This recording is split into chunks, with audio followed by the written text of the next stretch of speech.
Olá, o Senado aprovou a proposta de emenda à Constituição que adia as eleições municipais de 2020, a princípio de outubro para novembro, mas naquelas cidades onde a pandemia ainda for um problema sério de saúde pública, possivelmente até dezembro de 2020. Para falar sobre isso, a gente recebe aqui no programa Argumento o senador Everton Rocha, do PDT do Maranhão. O senador foi o relator dessa matéria, autor do texto base aprovado pelos pares. Senador, muito obrigada por conversar com a gente.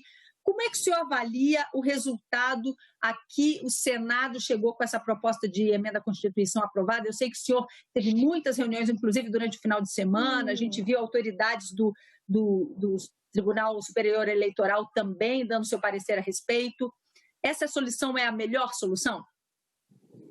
Olha, mais uma vez eu cumprimento aqui todos os telespectadores desse programa que já é um sucesso, o Argumento.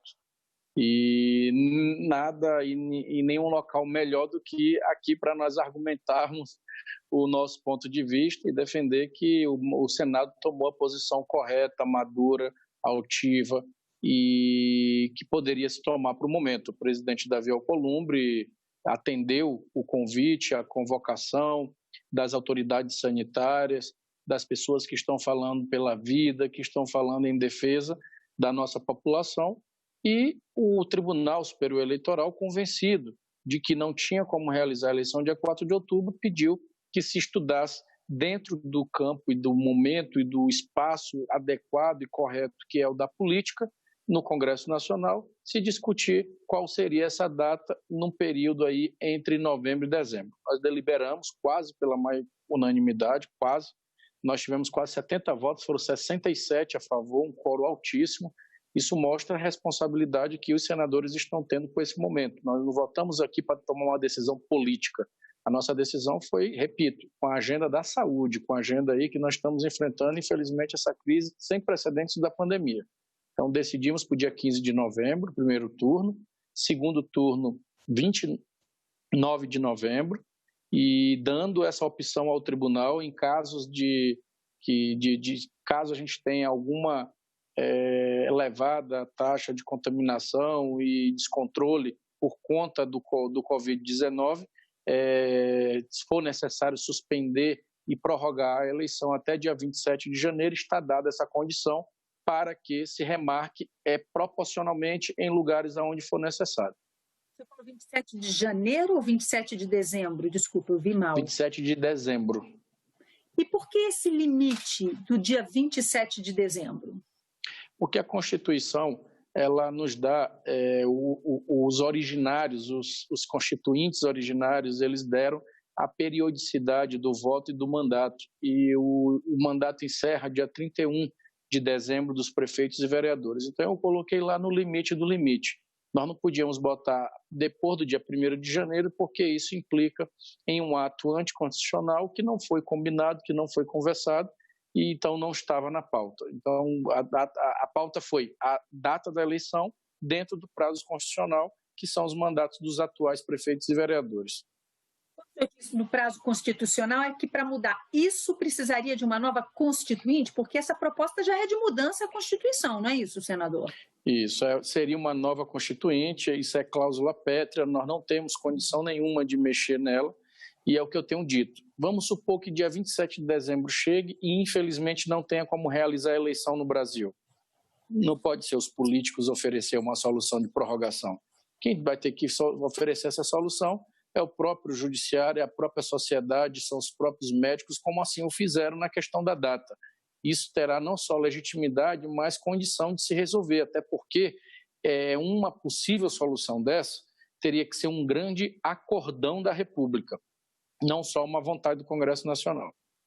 E aí, então, o Congresso foi até o limite da possibilidade legal feita por um parlamento. Como é que ficam, por exemplo, os prazos para outras etapas da eleição? Registro da candidatura, as convenções, a propaganda política partidária, tudo isso também corre prazo diferente agora? Tudo corre prazo diferente, tudo que está por vencer depois de aprovado na Câmara e promulgada a PEC, a partir da data que for promulgada, o que for a vencer está arrolado o prazo. Então, se eu empurrei 42 dias a eleição para frente, então empurra-se as convenções, o prazo de vedação para poder prefeito assinar convênio, poder participar de inauguração de obra, prazo para registro, prazo para início de campanha. Mas, assim, a campanha propriamente em si, houveram até alguns meios de comunicação que informaram de forma errada. É importante as pessoas terem a clareza que não foi aumentado prazo nenhum.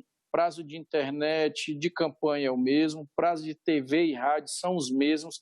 Nós não fizemos nada que alterasse a legislação eleitoral, a lei eleitoral e também nada que fosse desejo de muitos no que trata a questão da reforma política. O que nós fizemos foi apenas remanejar prazos proporcionalmente ao que foi empurrado para frente. Senador, no caso da propaganda político-partidária em rádio e televisão, que é sempre motivo de discussão, polêmica, parlamentares que são favoráveis à diminuição dessa campanha, do uso desses recursos para outros fins ou até para o combate à Covid, como é que ficou isso no final? Não, tudo vai ficar como existe, como está hoje. Tá? Nós não mudamos nada na regra. Primeiro porque isso se trata de uma lei eleitoral, do que rege a lei eleitoral. Então, qual é hoje o melhor caminho para ajudar, por exemplo, em uma das críticas que tem grandes sobre o fundo eleitoral, a utilização dele? É cada cidadão pedir ao seu parlamentar que criticou o fundo eleitoral, pedir para ele abrir mão da sua parte que ele tem direito da utilização desse fundo. Primeiro é a primeira resposta concreta que cada um pode dar. Quem não concorda com ele já poder não usar e devolver, porque uma das questões maiores que nós temos de crítica aqui dentro da casa é essa, porque muita gente fica no discurso dizendo que não quer e aí na prática seus partidos utilizam e financiam as eleições lá na ponta.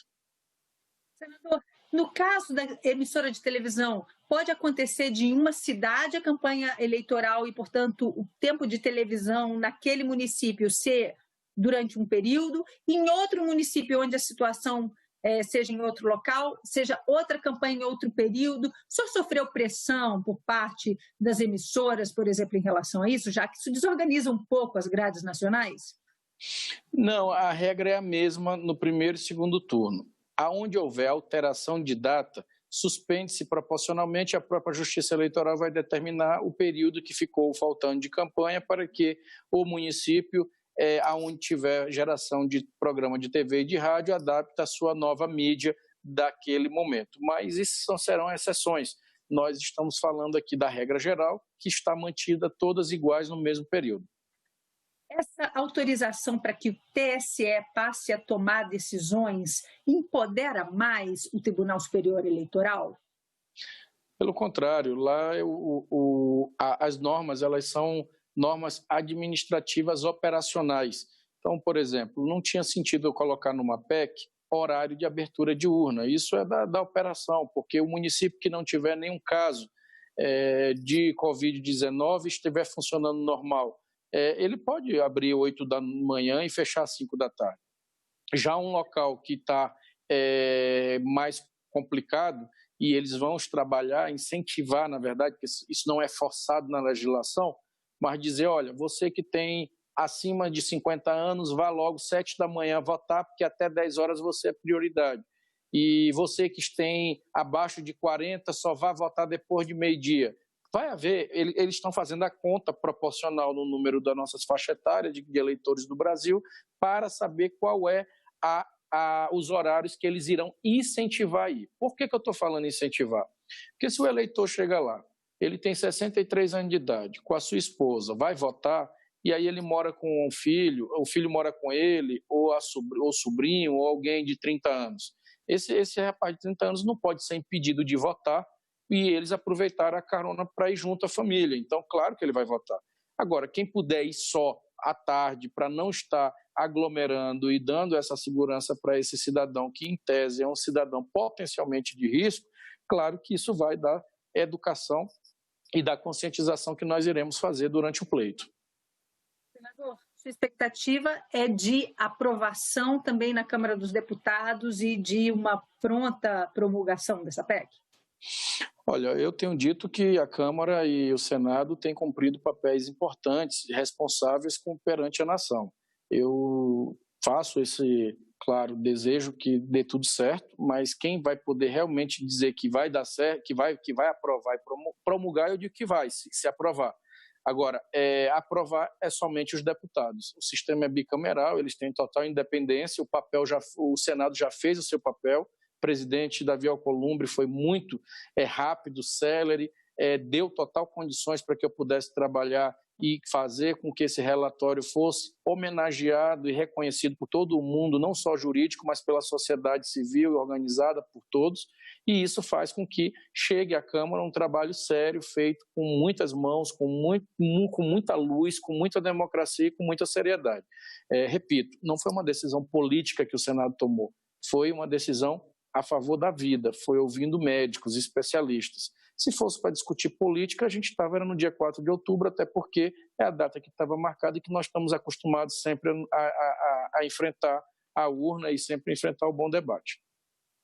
Senador, muito obrigada por essa conversa. Nós conversamos neste programa Argumento com o senador Everton Rocha, do PDT do Maranhão, senador que foi relator da proposta de emenda à Constituição já aprovada pelo Senado, que prevê o adiamento das eleições municipais de 2020 para os dias 15 e 29 de novembro, primeiro e segundo turno. A você que nos acompanha, mais uma vez, obrigada por estar com a gente. Até a próxima. Tchau.